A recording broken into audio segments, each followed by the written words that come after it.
Rizky, seorang pria yang terjebak dalam pertempuran melawan warisan masa lalu, yang bahkan ia tak tahu apa yang sebenarnya terjadi. Kegelapan misterius mulai menghantui keluarga kecilnya. Istrinya berada dalam ketakutan yang mendalam. Akankah Rizky berhasil menyelamatkan keluarganya, atau justru Rizky akan mengorbankan keluarganya untuk bisa terlepas dari kutukan rumah warisan itu? Sebelum melanjutkan kisah ini, saya mengingatkan teman-teman untuk bantu support channel ini dengan menekan tombol subscribe dan nyalakan lonceng notifikasinya agar tak ketinggalan video menegangkan lainnya.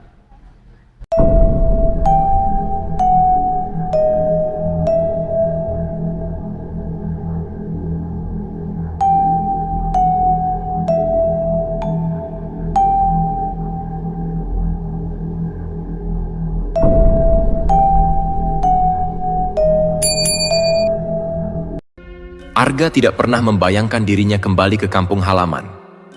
Setelah bertahun-tahun menetap di kota, mengejar karier di bidang periklanan, ia telah menutup rapat-rapat kenangan tentang keluarganya. Namun, sebuah kabar duka memaksanya kembali. Ayah dan ibu yang sudah lama tak dijumpai, meninggal dalam kecelakaan yang aneh. Lebih aneh lagi, rumah tua keluarga di pinggiran desa jatuh ke tangannya sebagai warisan tunggal. Jadi, apa kamu akan tinggal di sana? Tanya Vita, sahabatnya sejak SMA, yang kini telah menjadi pengacara. Arga menatap kertas wasiat yang diserahkan oleh pengacara keluarganya. Sepertinya tidak ada pilihan lain. Tapi, rumah itu, bukankah keluargamu selalu bilang ada sesuatu yang tidak beres di sana? Arga hanya tersenyum kecut. Pesugihan, Vita, itu cerita lama dari mulut ke mulut.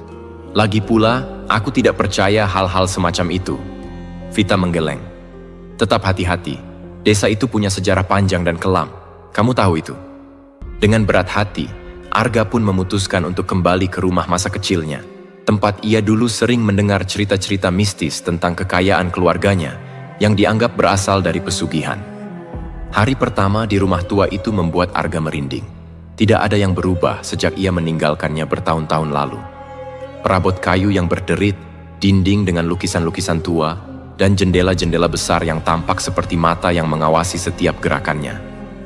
Kenapa rasanya lebih suram dari yang kuingat? Gumam Arga pada dirinya sendiri. Malam itu, saat ia berbaring di kamar lamanya, ia mendengar suara. Awalnya samar, seperti langkah kaki di lantai bawah. Arga menepis rasa takutnya, berpikir mungkin hanya hewan kecil yang berlari di antara celah-celah rumah tua. Namun, ketika suara itu semakin mendekat ke pintu kamarnya, jantungnya berdebar lebih cepat. Ketukan pelan terdengar di pintu. Arga terdiam, matanya menatap pintu yang masih tertutup. Siapa yang mengetuk di tengah malam? Ia menegakkan diri dan membuka pintu. Tidak ada siapa-siapa. Mungkin cuma halusinasi. Arga mencoba menenangkan diri, meski tubuhnya masih terasa dingin.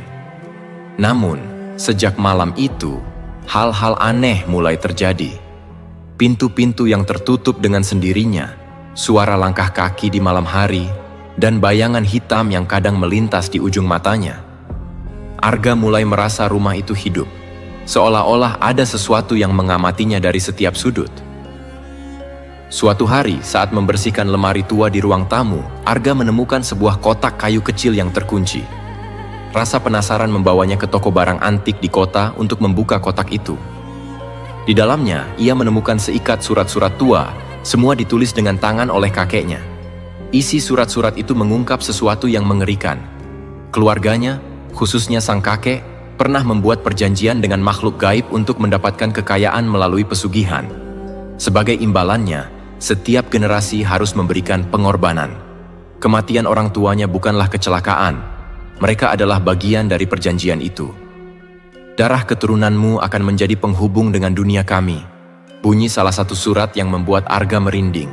Tak lama setelah membaca surat-surat itu, keanehan di rumah semakin intens. Arga mulai mendengar bisikan-bisikan yang memanggil namanya, dan bayangan hitam itu semakin sering muncul, bahkan tampak mendekat kepadanya. Vita yang khawatir dengan keadaan Arga memutuskan untuk mengunjungi rumah tua itu. "Kamu kelihatan lebih kurus dan pucat. Apa yang terjadi, Arga?" "Ada yang tidak beres dengan rumah ini," jawab Arga dengan suara bergetar. "Aku menemukan surat-surat dari kakekku. Dia terlibat pesugihan, dan sekarang aku pikir ada sesuatu yang ingin mengambil nyawaku." Vita menatap Arga dengan serius. "Kamu tidak bisa tinggal di sini lagi." Namun sebelum mereka bisa pergi, sesuatu yang menakutkan terjadi. Pintu depan terkunci dengan sendirinya, dan suara langkah kaki yang berat mulai terdengar dari lorong. Bayangan hitam yang selama ini hanya melintas kini muncul di depan mereka. Makhluk berwujud tinggi dengan mata merah yang bersinar tajam. "Ini bukan manusia," desis Vita, mundur dengan ketakutan. Makhluk itu mendekat, dan Arga merasakan hawa dingin yang begitu menusuk. "Aku adalah penjaga warisan keluargamu," makhluk itu berkata dengan suara serak. "Setiap keturunan harus membayar." Arga dan Vita berlari menuju pintu belakang, namun setiap jalan keluar seolah tertutup oleh kekuatan tak terlihat. Keberadaan makhluk itu semakin dekat, dan bisikan-bisikan tentang pengorbanan memenuhi udara di sekeliling mereka. Vita yang selalu rasional dan tidak percaya dengan hal-hal mistis kini mulai panik. "Kita harus keluar dari sini, Arga." "Tidak ada jalan keluar," Arga menjawab dengan putus asa. "Ini sudah menjadi takdir keluargaku." Tapi Vita menolak menyerah. "Tidak, kita bisa menghentikan ini. Apapun perjanjian yang dibuat kakekmu, pasti ada cara untuk memutuskannya." Dengan bantuan Vita, Arga mulai mencari cara untuk menghentikan kutukan pesugihan yang membelenggu keluarganya. Mereka menemukan bahwa kunci untuk memutus perjanjian itu terletak pada sebuah ritual purba yang harus dilakukan di ruang bawah tanah rumah tersebut, tempat di mana leluhurnya pertama kali membuat perjanjian. Di tengah malam yang mencekam, Arga dan Vita turun ke ruang bawah tanah yang gelap dan lembab. Di sana, mereka menemukan altar tua yang penuh dengan simbol-simbol kuno dan tulang belulang. Arga mulai melakukan ritual yang tertulis dalam surat-surat kakeknya, berharap itu bisa memutus perjanjian dan menghentikan makhluk gaib itu. Namun, saat ritual hampir selesai, makhluk itu muncul kembali, kali ini dengan kekuatan yang lebih besar. "Nyawa keluargamu adalah milikku," teriaknya dengan marah. Pertarungan antara Arga dan makhluk itu mencapai puncaknya.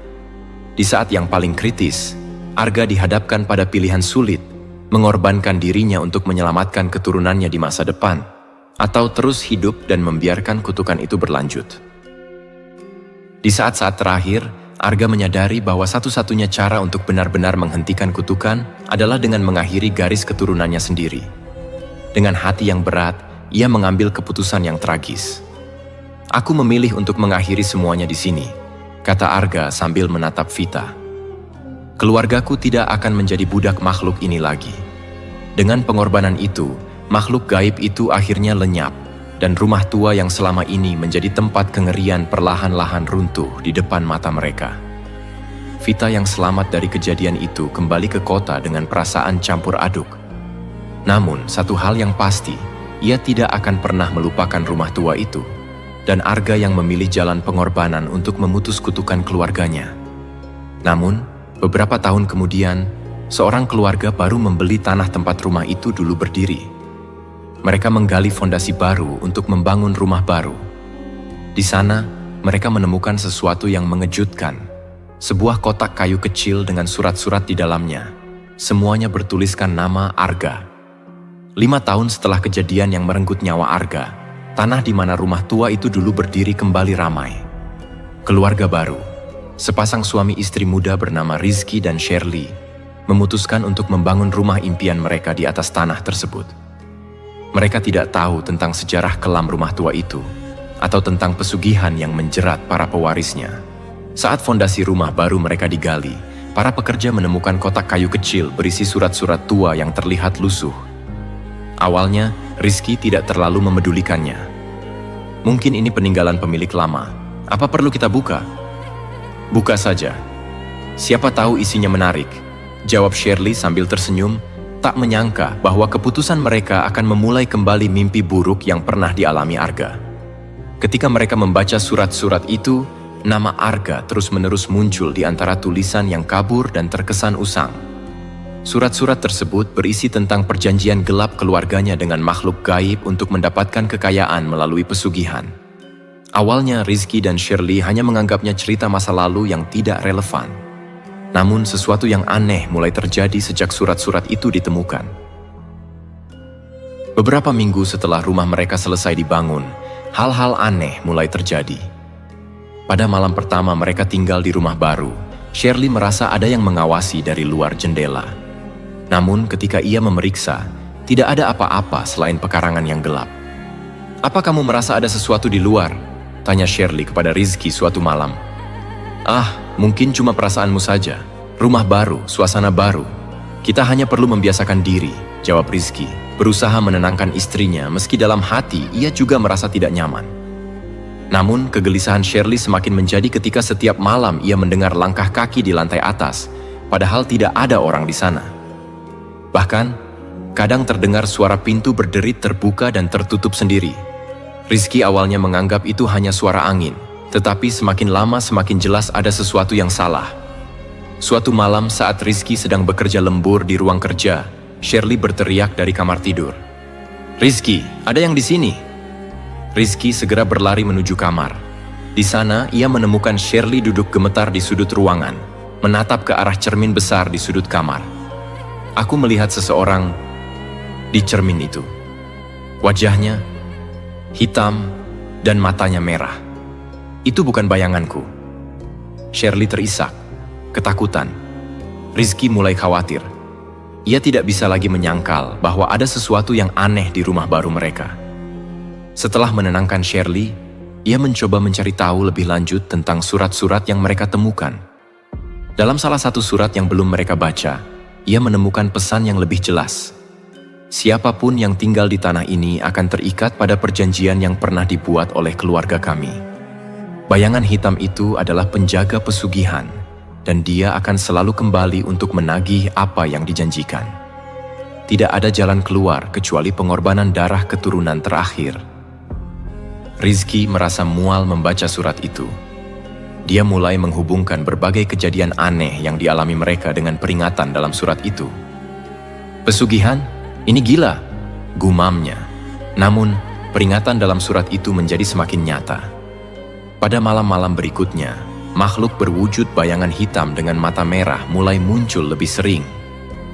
Tidak hanya di cermin, tetapi juga dalam bentuk nyata yang mengintai mereka saat tidur, berdiri di ujung tempat tidur, atau menatap dari lorong.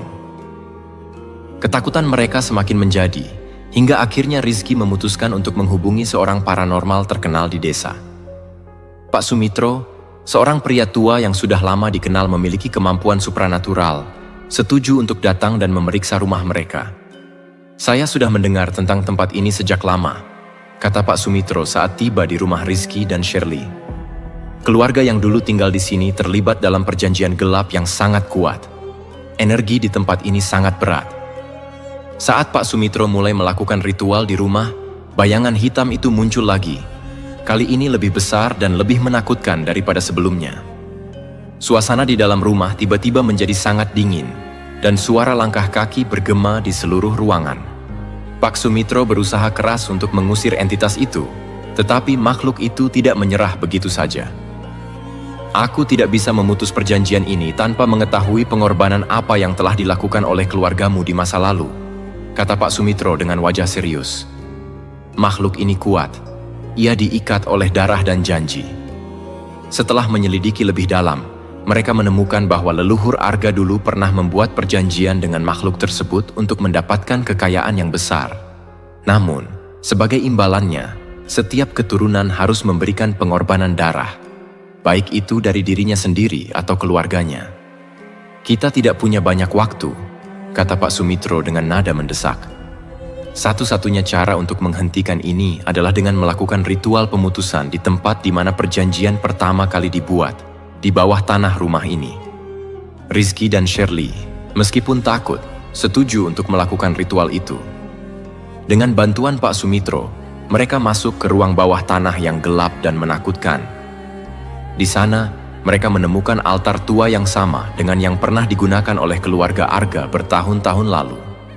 Saat mereka memulai ritual, bayangan hitam itu muncul lagi, kali ini lebih kuat, dan mendekati mereka dengan marah. "Kalian tidak bisa lari dari perjanjian ini," teriak makhluk itu dengan suara yang bergema. Di tengah ritual, Rizky dan Shirley menyadari bahwa satu-satunya cara untuk benar-benar memutus perjanjian itu adalah dengan memberikan pengorbanan, sama seperti yang dilakukan Arga. Tapi kali ini, mereka harus memilih. Apakah akan mengorbankan diri mereka sendiri, atau menemukan cara lain untuk mengakhiri kutukan ini? Saat makhluk itu semakin mendekat, Shirley melihat sesuatu yang tidak pernah ia duga. Cahaya terang di ujung ruangan yang seolah-olah menunjukkan jalan keluar. Tanpa berpikir panjang, ia menarik Rizky ke arah cahaya itu, meninggalkan Pak Sumitro yang tetap bertahan di altar, berusaha menyelesaikan ritual. Namun, di saat-saat terakhir, keputusan mengejutkan harus diambil. Pengorbanan terakhir harus dilakukan, tetapi siapa yang harus dikorbankan? Rizky dan Shirley berlari menuju cahaya di ujung ruangan bawah tanah. Napas mereka tersengal-sengal, sementara makhluk bayangan hitam itu terus mendekat dengan kecepatan yang mengerikan. Suara langkahnya seperti derap kaki raksasa yang menghantam lantai beton tua di bawah tanah tersebut. Shirley mulai merasa kelelahan, tubuhnya melemah karena rasa takut yang begitu kuat. Namun Rizky masih memegang tangan istrinya erat-erat. "Kita harus keluar dari sini," desaknya, suara bergetar oleh panik. Tetapi saat mereka mendekati cahaya, tiba-tiba dinding di sekitar mereka terasa semakin menutup, seperti perangkap yang semakin menyempit. Cahaya itu perlahan memudar, berubah menjadi bayangan yang sama dengan yang mengejar mereka. Mereka terjebak, tak ada lagi tempat untuk lari. Di tengah kekalutan itu, Pak Sumitro berteriak dari altar, "Rizky, Shirley, kalian harus memilih. Jika kalian ingin selamat, satu dari kalian harus menjadi pengorbanan, atau entitas itu tidak akan berhenti menuntut." Rizky terhenti, napasnya tercekat. Ia menatap wajah Shirley yang pucat ketakutan. Pikiran berkecamuk dalam otaknya. Bagaimana mungkin ia bisa memilih untuk mengorbankan orang yang ia cintai? Tapi di sisi lain, makhluk bayangan itu semakin mendekat, siap untuk menelan mereka hidup-hidup. Shirley mulai menangis, menyadari situasi yang dihadapi mereka. "Apa ini semua salahku? Apakah ini hukuman karena kita menggali masa lalu yang terkutuk?" "Ini bukan salah siapa-siapa," jawab Rizky, meskipun ia sendiri tidak yakin. "Ini adalah kutukan dari masa lalu yang kembali menghantui." Dalam keheningan yang mematikan, Rizky akhirnya mengambil keputusan. Ia menatap Shirley dengan tatapan berat, tetapi juga penuh cinta. "Aku tidak bisa membiarkan kau mati, Shirley," katanya pelan. "Aku yang akan melakukan pengorbanan ini. Jika ini bisa menyelamatkanmu, maka biarlah aku yang mengakhiri semua ini." Shirley menggelengkan kepala dengan keras. "Tidak, Rizky, kita harus mencari jalan lain. Kita bisa selamat bersama." Tapi Rizky tahu bahwa waktu mereka semakin habis. Ia memeluk Shirley erat-erat untuk terakhir kalinya, merasakan tubuhnya yang gemetar. "Aku mencintaimu," katanya. "Jangan lupakan aku." Sebelum Shirley sempat menghentikannya, Rizky melangkah mundur, mendekati altar yang dipenuhi simbol-simbol kuno. Bayangan hitam yang ganas langsung beralih ke arahnya, seolah-olah mengetahui bahwa Rizky telah memutuskan untuk menjadi pengorbanan. Makhluk itu melompat dengan kecepatan kilat, dan dalam hitungan detik, tubuh Rizky terbungkus oleh kegelapan. Shirley menjerit, air matanya jatuh tak terkendali saat ia melihat suaminya ditelan oleh kegelapan. Pak Sumitro, dengan sisa-sisa kekuatan yang dimilikinya, memukul altar dengan tongkatnya, memecahkan mantra terakhir dan memaksa bayangan itu untuk mundur. Cahaya terang muncul dari altar, membuat bayangan itu menjerit dengan suara mengerikan sebelum akhirnya menghilang. Tapi ketika kegelapan itu lenyap, Rizky juga tidak terlihat lagi. Tubuhnya telah hilang bersama bayangan, menghilang ke dunia gaib yang mengikat tanah terkutuk itu. Setelah semuanya berakhir, rumah itu kembali sunyi. Shirley jatuh terduduk di lantai. Hatinya hancur oleh kehilangan yang tak bisa diungkapkan dengan kata-kata. Pak Sumitro, yang kini tampak sangat lelah, menghampirinya dengan langkah tertatih. Dia membuat keputusan yang sangat sulit, katanya lirih. Pengorbanan yang ia lakukan menyelamatkanmu dan memutus kutukan yang menghantui tanah ini. Tapi bagi Shirley, kata-kata itu tak cukup. Ia telah kehilangan suaminya, orang yang ia cintai. Tidak ada yang bisa menggantikan luka yang begitu dalam. Ia tetap di sana, duduk di lantai dingin itu, tak mampu berkata-kata. Hanya air mata yang mengalir tak berhenti dari matanya. Pak Sumitro meninggalkan rumah itu tanpa suara, membawa kesedihan dan misteri yang tak terpecahkan dalam pikirannya.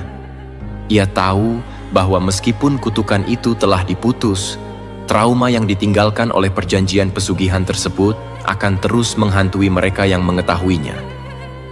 Beberapa bulan kemudian, rumah itu ditinggalkan oleh Shirley. Ia tidak pernah kembali. Penduduk sekitar mulai bercerita bahwa rumah tersebut kembali ditinggalkan. Tak ada yang berani mendekatinya. Beberapa dari mereka mengaku masih melihat bayangan hitam berkeliaran di malam hari, seolah-olah menunggu sesuatu atau seseorang. Cerita tentang tanah terkutuk dan pengorbanan terakhir Rizky menjadi legenda yang dibisikkan dari mulut ke mulut.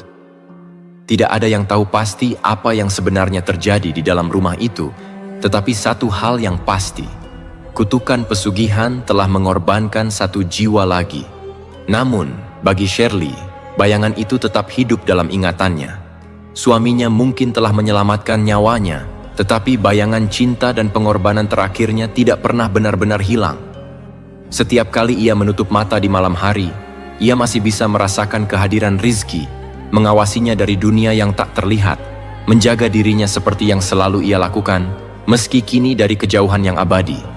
Dan rumah itu tetap berdiri, angker dan tak tersentuh, menjadi saksi bisu dari setiap pengorbanan yang dilakukan untuk kekayaan pesugihan yang terkutuk. Pada akhirnya, rumah itu tetap berdiri kokoh, menjadi saksi bisu setiap jiwa yang terikat dalam perjanjian gelap. Kutukan pesugihan memang menjanjikan kekayaan yang melimpah, tapi di balik semua itu selalu ada harga yang tak ternilai. Rizky telah membuktikan bahwa pengorbanan mampu memutus mata rantai perjanjian gelap yang mengancam keluarganya. Namun di balik pengorbanan itu, ada luka yang tak akan pernah sembuh. Shirley hidup dengan kenangan pahit dan kesedihan yang abadi. Kisah ini menjadi pengingat bahwa apa yang kita inginkan hanya dapat diraih dengan pengorbanan dan kerja keras. Tanpa semua itu, hanya akan menjadi angan-angan. Terima kasih telah menonton video ini hingga akhir. Jangan lupa tinggalkan like, komen, dan subscribe-nya. Sampai jumpa pada video menegangkan selanjutnya.